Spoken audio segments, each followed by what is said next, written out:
नमस्कार। नमस्कार जी, नमस्कार। नमस्कार। नमस्कार। बैठ जाओ यहाँ। आप कंडक्टर हो? जी सर। आप ड्राइवर हो? कंडक्टर। आप ड्राइवर। आपका कितना बनता है? मैं तो परमानेंट है।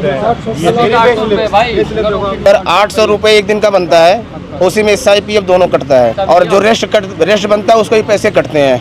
मिलता भी नहीं है सर। आप ड्राइवर हो? 21,000 टोटल किलोमीटर के हिसाब से इनका। अच्छा, और कितने घंटे होता है काम? 8 घंटे। 7-8 घंटे। 8 घंटे होते हैं, बट अगर 1-2 घंटे ऊपर चलेगा तो पैसा नहीं मिलेगा। नहीं सर, कच्चे हैं, सब कच्चे हैं। सब कच्चे हैं। तो आपको कितना पैसा मिलता है, कॉन्ट्रैक्टर को कितना मिलता है? सर कोई कॉन्ट्रैक्टर नहीं हमारे बीच में। हाँ। हम और DTC हैं, सीधा डायरेक्ट? हाँ जी, बट हमारा 800 रुपये, 816, 13 रुपये एक दिन का, 16 रुपये, उसी में SIPF भी कटेगा। प्लस महीने में हमारा कोई रेस्ट नहीं होता है, ना होली ना दिवाली, कोई दिन नहीं होता? कोई दिन नहीं। अगर सैटरडे कुछ नहीं, उसका पैसा कटेगा जिस दिन हम छुट्टी करेंगे। जितनी छुट्टी करेंगे उतना पैसा कट जाएगा। अगर आपकी मदद की जाए तो क्या करें? हमें सर समान भत्ता देना चाहिए ताकि हम लोगों का भी गुजारा हो सके, बच्चों की भी देखरेख किया जा सके। 5 महीने से सैलरी नहीं मिल रही है। कहाँ से किराया दे, कहाँ से किताबें लाएं, कहाँ से ट्यूशन फीस दे, कहाँ से नहीं मिल रही? आप बस में अभी नहीं चल रहे हो? बस में चल रहे साहब प्रॉपर। सैलरी कैसे नहीं मिल रही? देने नहीं गवर्नमेंट, सैलरी नहीं आ रही है। राज्य सरकार कह देती है सेंटर को, सेंटर सरकार कह देती है राज्य को। फंड रिलीज नहीं हुआ, ये नहीं हुआ, वो नहीं हुआ, और आगे से 2 महीने का और कह दिया, 2 महीने तक और नहीं मिले। जहाँ हाथ पैर मारने मार लो, जिस नेता के पास जाना चले जाओ, जो करना कर लो। अक्टूबर से पहले सैलरी नहीं मिलेगी, ये कह रहे हैं अधिकारी।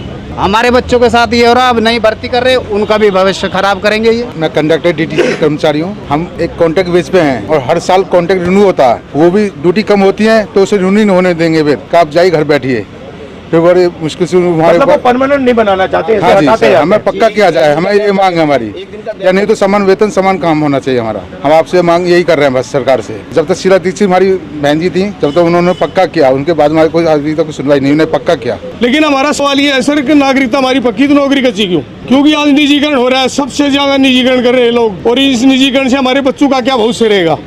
आज पूरे DTC कर्मचारी हमारे बम की तरह भरे हुए हैं। हम उम्मीद उनसे रखते जो हमारी आवाज मुखर करे।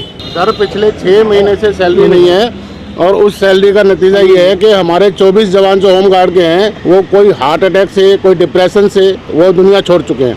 और हमारी समस्या ये है सर कि हमें हर 6 महीने के लिए हमारे को एक्सटेंड किया जाता है। ऑलरेडी हम ट्रेंड हैं, ट्रेनिंग के बावजूद हम भर्ती हुए थे होमगार्ड के अंदर, और उसके बावजूद अभी 10,285 आदमियों की भर्ती निकाली है, और हमें जनवरी तक का टाइम दिया गया कि अब इस उम्र में, जिसमें हमारी एज सबकी 50+ हो चुकी है, अब इस एज में हमें कोई ना तो सिक्योरिटी में नौकरी देगा, ना ही कोई और नौकरी हमें मिल पाएगी। मैं भी ड्राइवर हूँ, बस इतना है कि सरकार से समान काम और समान वेतन हो। मैंने बताओ, इनकी उम्र इतनी ज्यादा हो गई, अब ये क्या करेंगे? दूसरी नौकरी देखने के लायक भी नहीं छोड़ा इनको। बस यही है कि समान काम और समान वेतन हो। ये प्राइवेटाइजेशन जो हो रहा है, इसका फायदा किसको मिल रहा है? इसका फायदा उद्योगपतियों को मिल रहा है, टॉप वालों को, उद्योगपतियों को मिल रहा है।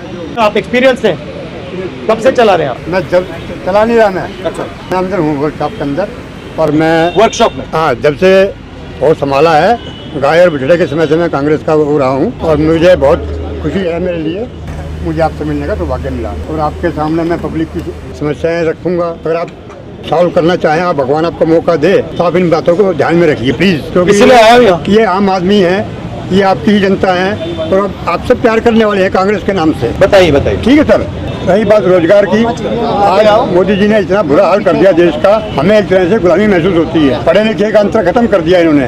अनपढ़ मजदूर 18 से 20 हज़ार लेता है, पढ़ा लिखा 25,000 लेता है। हम एक आम आदमी हैं जो पूरी जिंदगी नौकरी करने के बाद अपने बच्चों को एक अच्छी शिक्षा दिलवाते हैं कि बच्चा कहीं सेटल हो जाएगा, लेकिन अंत में उसको भी 30,000 35,000 ही मिल पाते हैं।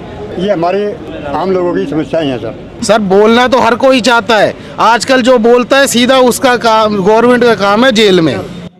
डर फैला हुआ है, पब्लिक के दिलों में डर फैला हुआ है।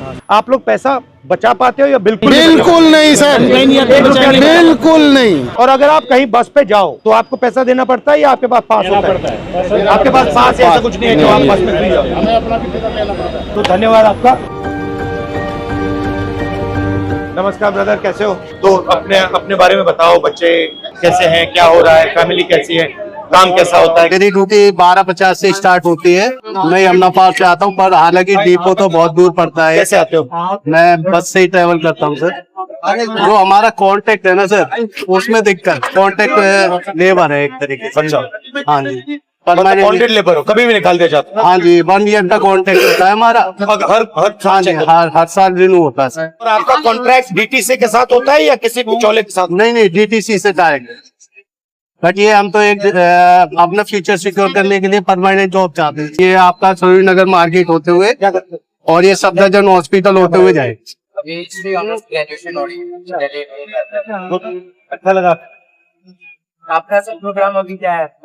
बस कंडक्टर से, बस ड्राइवर से बात कर रहा था मैं, देख रहा था इनकी मतलब मुश्किलें क्या है, प्रॉब्लम क्या है, थोड़ा समझना चाह रहा था। क्योंकि मैं पहले जो ट्रेन ड्राइवर्स थे उनसे मिला था, तो फिर बस ड्राइवर ने मुझे कहा कि बस ड्राइवर से भी आपको मिलना चाहिए, उनकी भी समस्या है। तो यहाँ पे इनकी पेमेंट की समस्या है, होम गार्ड की समस्या है, तो ये मैं थोड़ा समझने की कोशिश, तो ये मास रिच तक पहुंचे। बस वही कि लोगों को पता लगे कि आप बस में बैठ रहे हो, मगर ड्राइवर को क्या करना पड़ता है, कितना पैसा मिलता है, कितनी मुश्किलें हैं, कंडक्टर को क्या भुगतना पड़ता है, फिर सिटीजन जो आ रहे हैं उनको क्या क्या ये आइडिया। थैंक यू ब्रदर, धन्यवाद भैया, अच्छा लगा आपसे। ओके।